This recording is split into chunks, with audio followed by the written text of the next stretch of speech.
So Miriam is really the instigator here in this. And by the way, it's not very well known. He's sort of done it on the down low.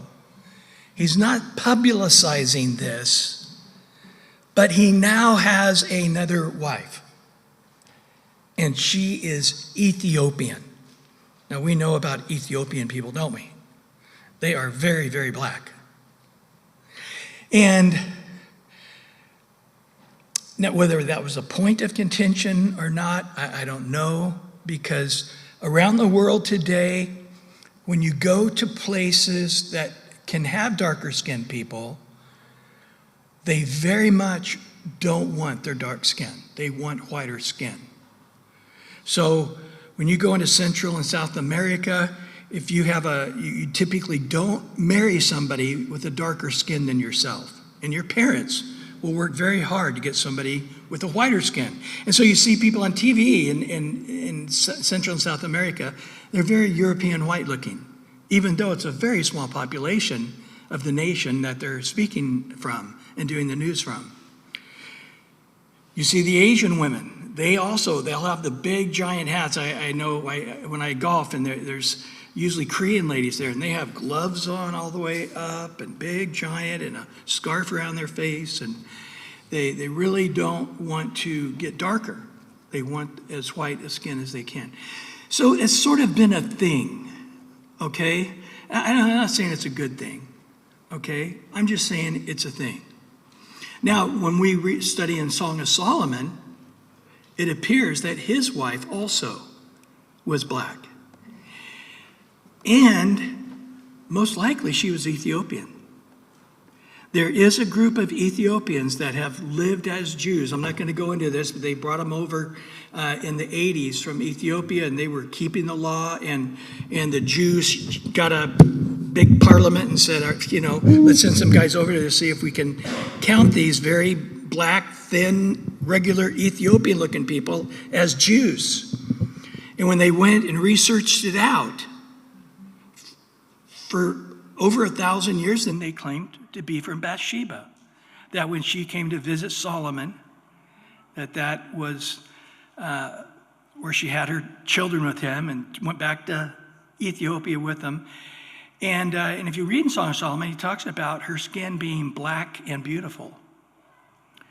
And so today, when you go to Israel, you'll see some very tall, black Ethiopian Jews. A matter of fact, in some of the hostages that were Jewish that got carried away on October 7th, there was at least one I saw that was black, maybe more. So, anywho. The Ethiopians, King Haile Selassie of Ethiopia, he said one time that the Ark of the Covenant was somewhere in Ethiopia. Did you ever hear that? Oh, yeah, I've heard all those things, yeah. Anyway, she is letting it be known here. This has happened, and it was sort of on the sly, and we don't approve of it, didn't approve of it. Now, if you're going to make a point on this, when we get to Deuteronomy 7, Moses is going to double down from the Lord on the intermarrying of other nations.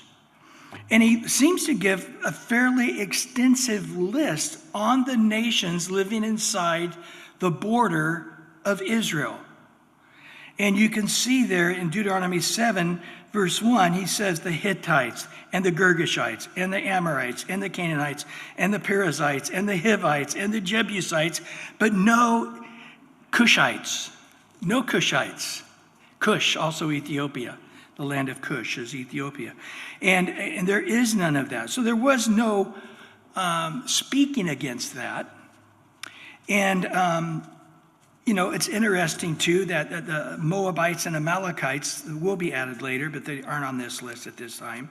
But he does say in verse 3 very clearly, nor shall you make marriages with them. So that did stand. And so she did have a point. Now, somebody, asked the questions about Zephora. what happened to his first wife. Now, she clearly was from Midian.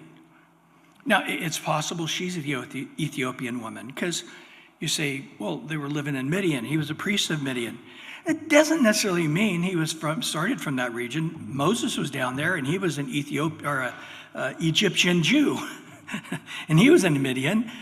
So there, obviously, maybe Jethro was himself an Ethiopian, and his 7 daughters were all Ethiopians. It doesn't say that. It makes it really clear that they were Midianites. So when we look at, the little bits of Moses' first marriage with Zipporah, it seems like, she had the A-type personality, and we're going to learn it again tonight, that Moses was the meek one. Opposites attract. But the one scene we have is when she is going reluctantly to Egypt with Moses. He's 80. I don't know what that makes her, but she has the 2 sons, which I'm thinking were, adults, and she was probably, somewhere, maybe not 80, but maybe 60 or something. I don't know. But God was going to kill Moses, and then she had to quickly circumcise her 2 boys, because she put her foot down back in Midian and said, there is no way. I don't care what your God says. I don't care what he said to Abraham, Isaac, and Jacob. You are not going to, cut the foreskin on my 2 boys. Absolutely not. And she won the argument. And Moses almost died, and then she finally did at an adult age, which I'm sure they weren't too happy about. But it didn't tell us about that. But Moses came very close to dying, and Zipporah. But then it seems that she turned back at that point, because later Jethro brings her back. Now you got to remember, from them leaving Egypt, it's been 13 months. And before that, we could say maybe he was there a year during the plagues. Most people say about 9 months during the plagues. So in that time, she might have just said, I'm done with you. I'm going to go back to Midian and live. Or, I'm walking away from this marriage. Very possible. Or she died. Or she's still alive, but Moses taking a second wife, which is very possible in the culture of this day to have more than one wife. But it does, we don't have a lot of knowledge about this, but here's Moses in his 80s now, 81, 82, and he's human. We saw in the last chapter he was very human in his breakdown, and now he is human in wanting a companionship of a lady. Some commentators believe that she was taken from the mixed multitude. And that's part of the reason Miriam and Aaron are upset, is because her family was a part of the insurrection that happened in chapter 11 over not having meat and only eating manna. And so that was a part of it. So there's a lot of things that you can speculate into, but either way, they had a point. But let me tell you a couple of things here. Number one, there was no mention of forbidding to marry an Ethiopian or Cushite. But 2, in the prophetic scheme of things, Moses was done. He had no lineage. The tribe he would have been a part of was the Levitical tribe. But his sons were not of his brother Aaron. So basically, his family, even if he had kids with this Ethiopian woman or the kids he had with the Midianite wife, Zipporah, they had no part nor portion in Israel. They were done. There was no lineage for them in the nation of Israel. It ended with Moses.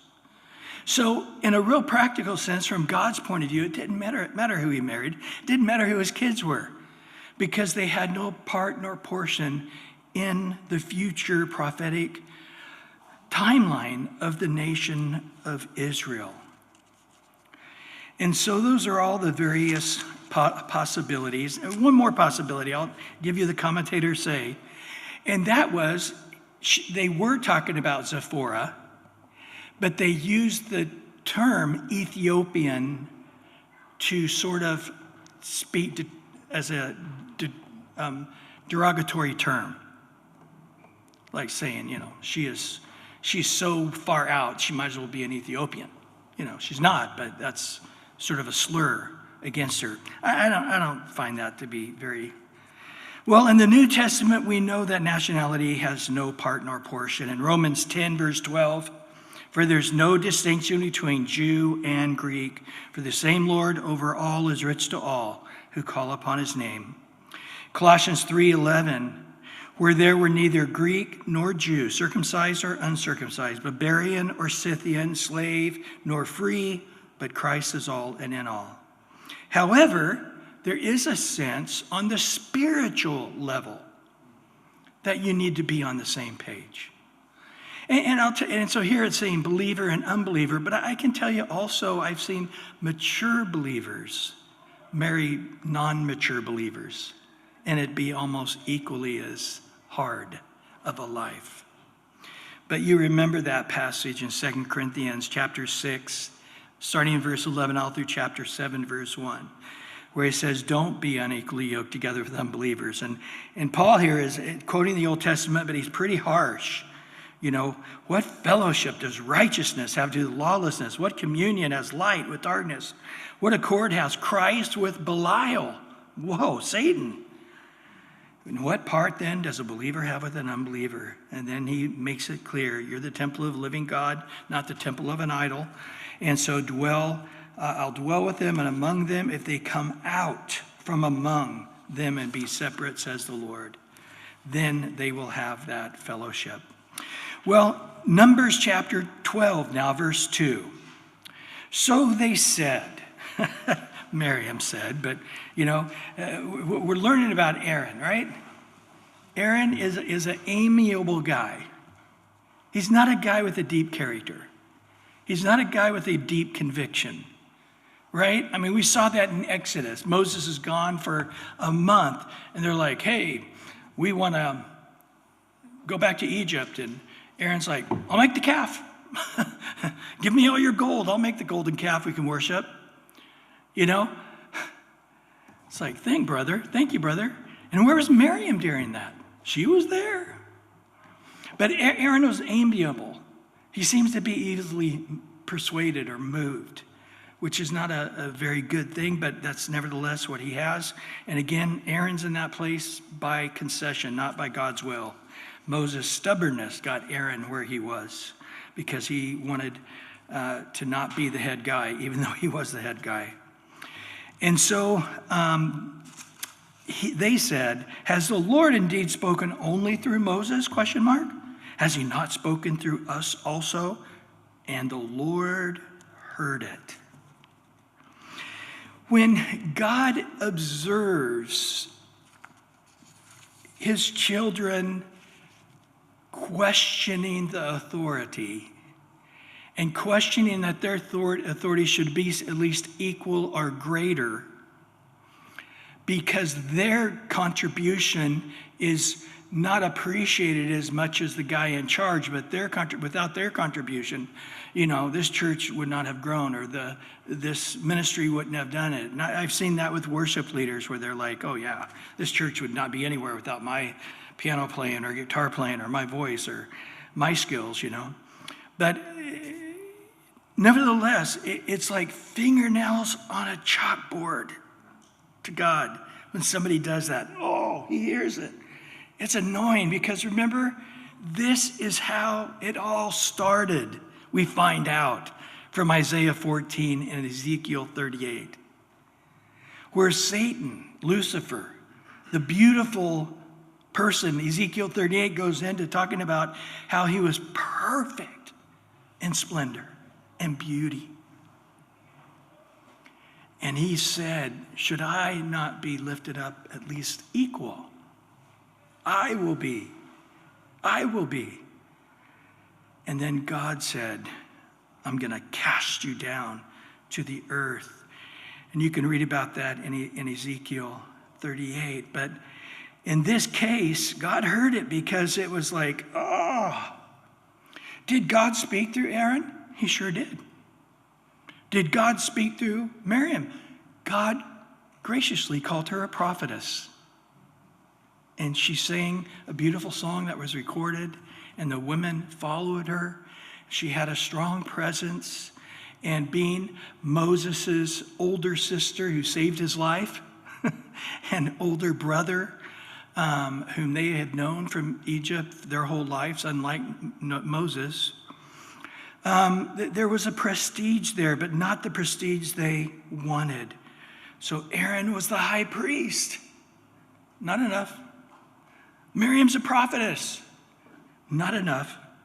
And many think that the real issue here is that they are not being recognized in the authority they should be, especially after Moses just got 70 leaders, and they weren't one of them.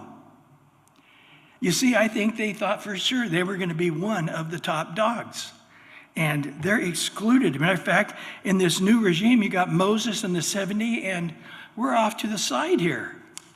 Aaron's doing his thing on the side, and it's a lot of work, and in the same time, they're not being elevated in the way they want to be elevated.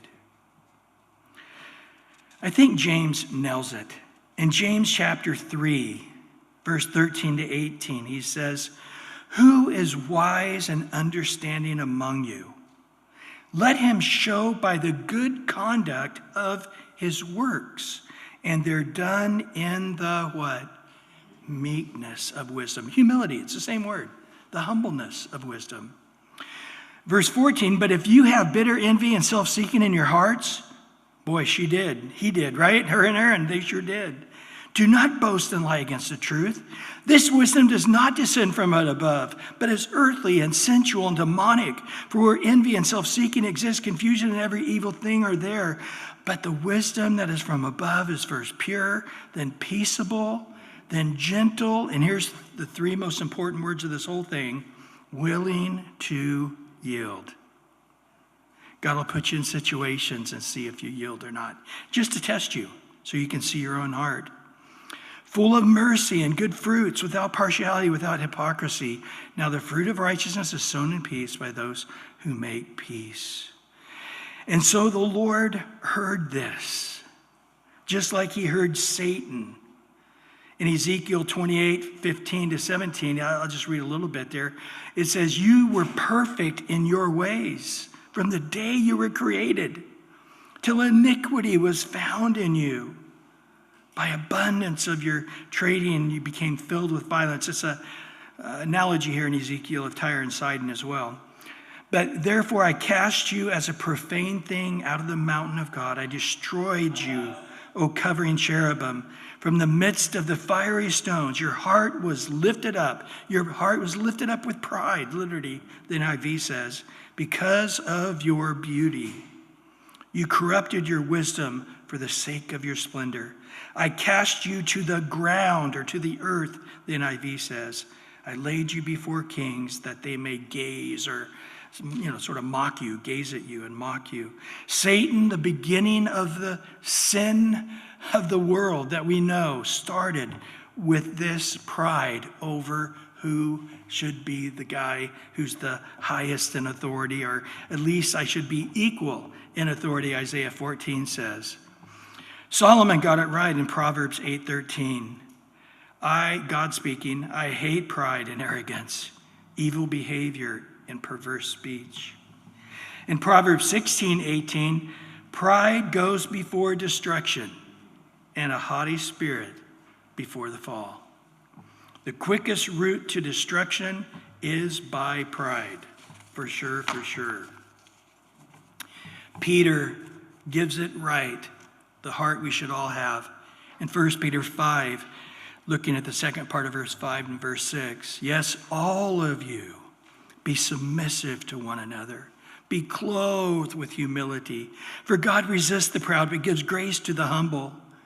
Therefore, humble yourself under the mighty hand of God, that he may exalt you in due time." You saw that with Joseph, didn't we? How he humbled himself and became the best servant. Then he humbled himself and became the best prisoner. And he humbled himself under the mighty hand of God. Didn't get bitter in his heart towards God or his brothers. And God exalted him at the right time. Well, now in Numbers chapter 3. Now the man Moses was very humble, more than all men who were on the face of the earth. Now what's funny about this is, from what we understand, Moses wrote the first 5 books of the Bible. So do you think he wrote this? Now we do know the very end of Joshua, or the very end of Deuteronomy, Moses' death is recorded. So we assume he didn't write that, but probably Joshua did. And it's possible Joshua wrote this too. But either way, if Moses wrote it, it didn't mean he wasn't humble. You know that? Because humility is really not about saying, oh, I'm so humble. No, it's humility is when you're rightly appraising yourself, right? So if Elon said, oh, I'm really not the richest man in the world, but you are. I mean, it doesn't sound like humility. It sounds like false humility, doesn't it? Or if LeBron James would say, I'm sort of good at basketball. I'm really not that great. Again, it wouldn't be humility. It'd be a false humility. I think Paul gets it perfect. In Romans 12, verse 3, he says, for I say, through the grace given to me, to everyone who is among you, not to think of himself more highly than he ought to think, but to think soberly, as God has dwelt to each one a measure of faith. Remember, Paul said in 1 Corinthians, says, I labor more than all, but not I, the grace of God. But he said certain things like that, it's my gospel, and I had to rebuke Peter, the guy who said his number one apostle, and I had to rebuke him. So again, humility, I like that. It's like, as you ought to think, soberly, clearly, properly, and to realize it comes from the grace of God and by the gifts of God. Jesus said something similar about himself. As a matter of fact, the only description we have of Jesus, he gave himself. And in Matthew 11, verse 28, he said this about himself. Come to me, all you who labor and heavy laden, I will give you rest. Take my yoke upon you, learn from me, for I am humble. Right here. I am gentle and lowly in heart. I am meek and humble. And you will find a rest for your souls, for my yoke is easy and my burden is light. So Moses truly was, at the moment these guys are accusing him of being, lording it over them, the moment they're accusing Moses of being arrogant. You see, it's not Miriam and Aaron that are in the wrong. We just think that you are creating a paradigm, Moses, where you put yourself above us. And it's because of the pride in your heart that you're doing that.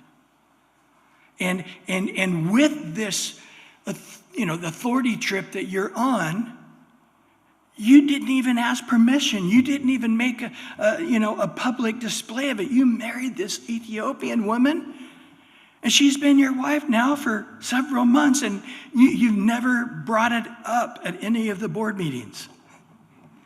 You never let it be known at any of the congregational times together. And a lot of people have no idea.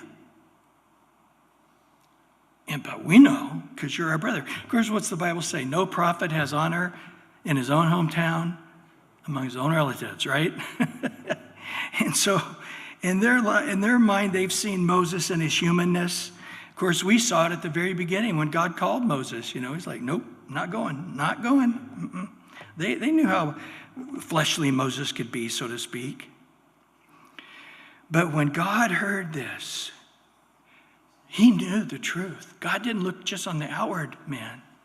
God looked upon the heart. And on the entire face of the planet, Moses was the most meek, humble human being. And of course, Christ says that of himself, basically, when he was on the earth. Well, in verse 4 and 5, so after the Lord heard this, suddenly the Lord said to Moses and Aaron and Miriam, come out, you three, to the tabernacle of meeting. So the three came out. You know, we've all had, if you have siblings, you've all had that with your mom or your dad, you hear the tone outside, For me, it was, Brian, Steve, and Sandra, get it over here now in the backyard. And we knew, what do we do? And there's a big mess, and it's like, no, it was them, it wasn't me, or usually we broke something, We used to do crazy stuff, Hey, let's cut the hose up and make, So anyway, when all three of us got called together at the same time to get out here to the tabernacle, something's going on. Then the Lord came down in a pillar of cloud and stood in the door of the tabernacle and called Aaron and Miriam, and they went forward. So the pillar of the cloud's there, which they have not experienced. They've experienced it from afar. When Moses came to the tabernacle, the cloud came down. But now they're right there, and God said, step forward into the cloud, towards the form, the power, the presence of God. And then God speaks, rather poetically. In verse 6 through 9, then he said, hear now my words. If there is a prophet among you, I, the Lord, make myself known to him in a vision. I speak to him in a dream. Not so with my servant Moses. He is faithful in all my house. I speak to him face to face. Literally in the Hebrew, it's mouth to mouth. Even plainly and not in dark sayings. And he sees the form of God. Interesting, this word form is the same word in Exodus 20 when it says, thou shalt make no images of God, because that would be idolatry. It's the same word. He saw God in a form, in an image. Why then were you not afraid to speak against my servant Moses? So the anger of the Lord was aroused against them, and he departed. So man, they're walking away going, whoa, we just got bawled out. Now, interesting, if you noted there, God says, my servant Moses, who is faithful in all my house. God calling Moses servant and God calling Moses faithful. We know about those two things, don't we? Those are the two highest compliments that God could give, because that is in essence the embodiment of Jesus himself. And interesting, when we study Hebrews, he says there's two guys with these two qualifications of servant and faithful, and there's never been two guys like it. Moses and Jesus. Look in Hebrews 3, verse 1 through 5 there. Therefore, holy brethren, partake of the heavenly calling. Consider the apostle and the high priest of your confession, Christ Jesus, who was faithful to him who appointed him, as Moses also was faithful in all his house. Quoting right here out of chapter 12. For this one has been counted worthy of more glory than Moses, inasmuch as he who built the house has more honor than the house. For every house is built by someone, but he who built all things is God. And Moses indeed was faithful in all his house as what? A servant, for a testimony of those things which would be spoken afterwards. Wow. You got the law through Moses, and Moses, this type of Christ, he was in so many ways a type of the nature of Jesus so perfectly. The humblest man on earth, as Jesus later would be. He was this servant. His humility caused him to be the servant of all men. Because of humility, he just plugged away being faithful. Jesus said in Mark 9:35, he sat down and called the 12 and said to them, if anyone desires to be first, he shall be last of all and servant of all. And later in Mark 10:45, for even the Son of Man did not come to be served, but to serve, and to give his life a ransom for many. With humility to live as a servant of God and God for his house and for his kingdom. Moses lived in that way his entire time serving the Lord. And of course, this mind of Christ should be in all of us. Philippians 2, right? Verse 5 through 8. Let this mind be in you, which was also in Christ Jesus, who being in the form of God did not consider it robbery to be equal with God, but made himself of no reputation, taking the form of a, what? A servant, a bondservant, coming in the likeness of men, and being found in appearance as a man, he humbled himself and became obedient to the point of death, even the death of the cross. And so Moses was an amazing person, and these guys had so little respect for God raising Moses up, and God speaking to Moses, and Moses' face shining, and Moses being perfect in God's eyes as a humble servant, doing all in his house that he's asked him to do.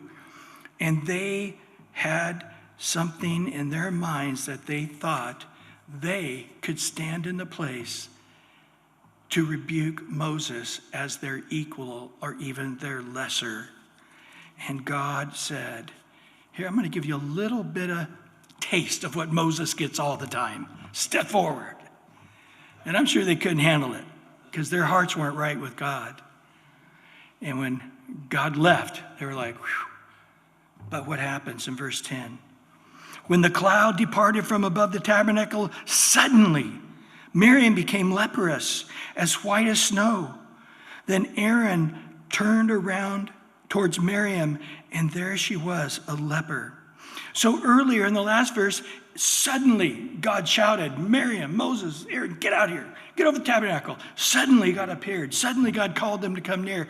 And then suddenly, after God departed, Aaron looks at Miriam like, whoa, you want to do a little after discussion with just our discussion with God?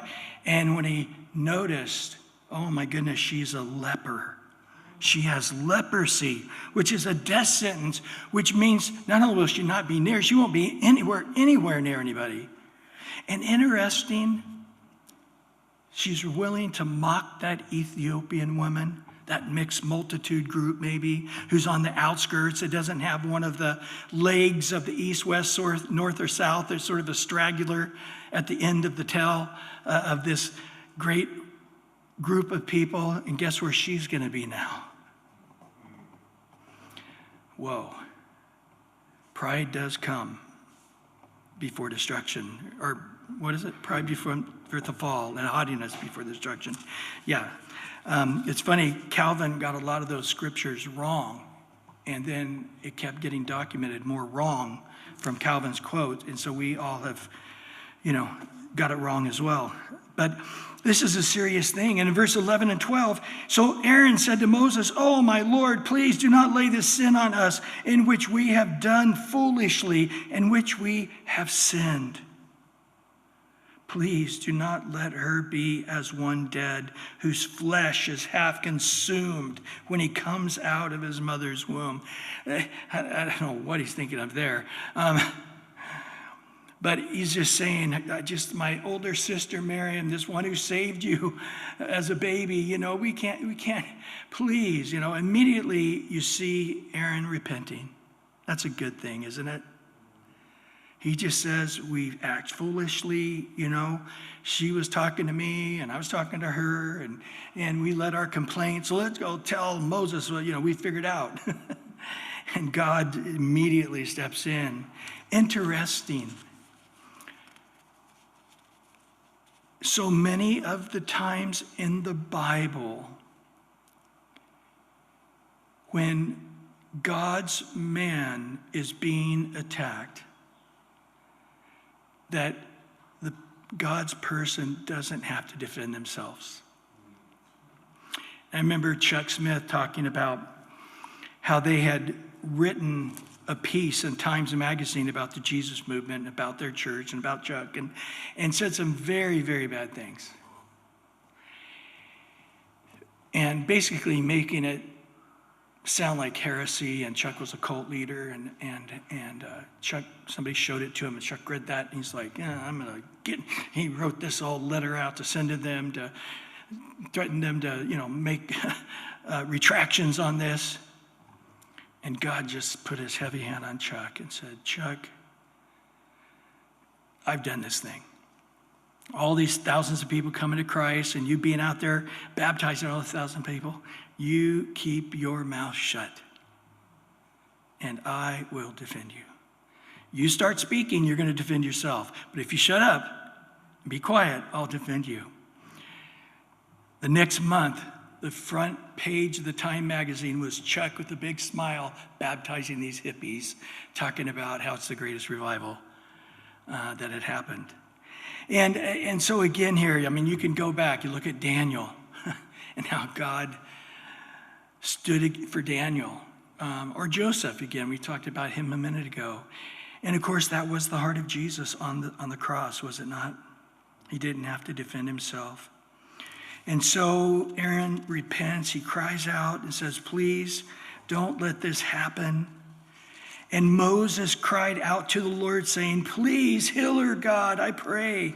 So Moses he's such a humble man. He has no pride in his heart. He has no antagonism. He's like, well, that's what God wants to do to Miriam. That's what God can do. It's, she made her bed, she can lie in it, because she did act like she was equal in power to me, and that was no place she should have ever trotted, No, Moses didn't do that.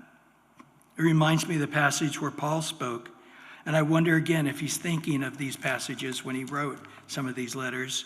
In Galatians 6 and verse 1-5, brethren, if a man is overtaken in any trespass, you who are spiritual, restore such a one in a spirit of gentleness, considering yourself, lest you also be tempted.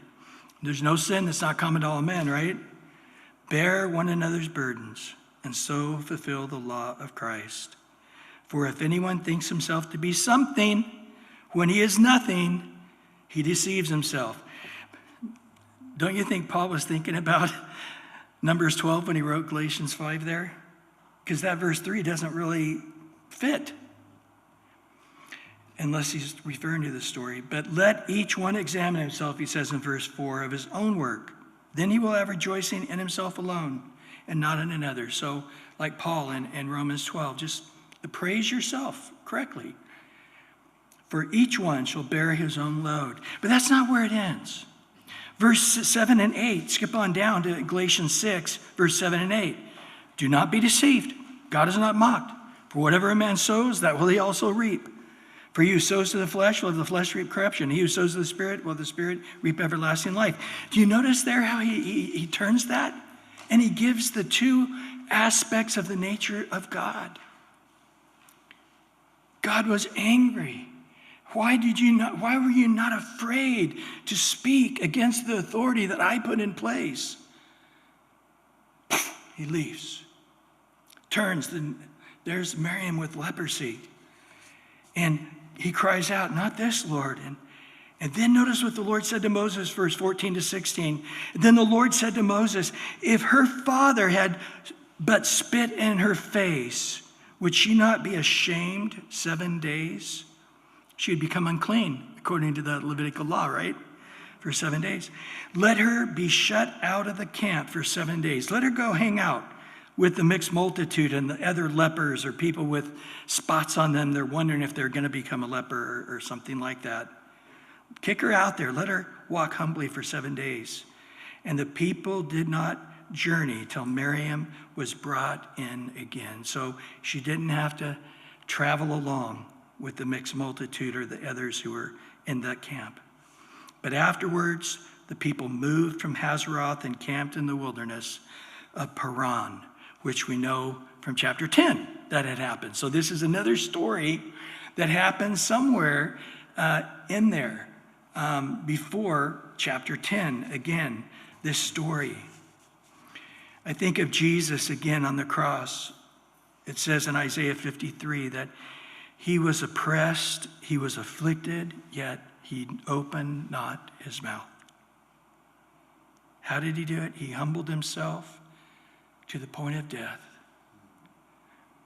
He was led as a lamb to the slaughter, as a sheep before his shears is silent, so he opened not his mouth. You know, we often don't think about that.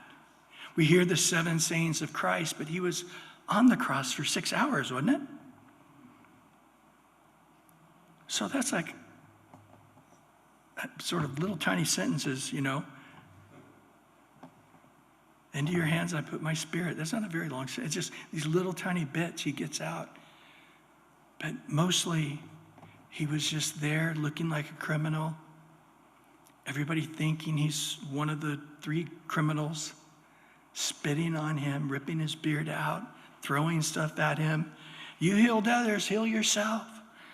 If you're so righteous and you're so holy, and just take yourself off the cross right now and show us that you shouldn't be judged.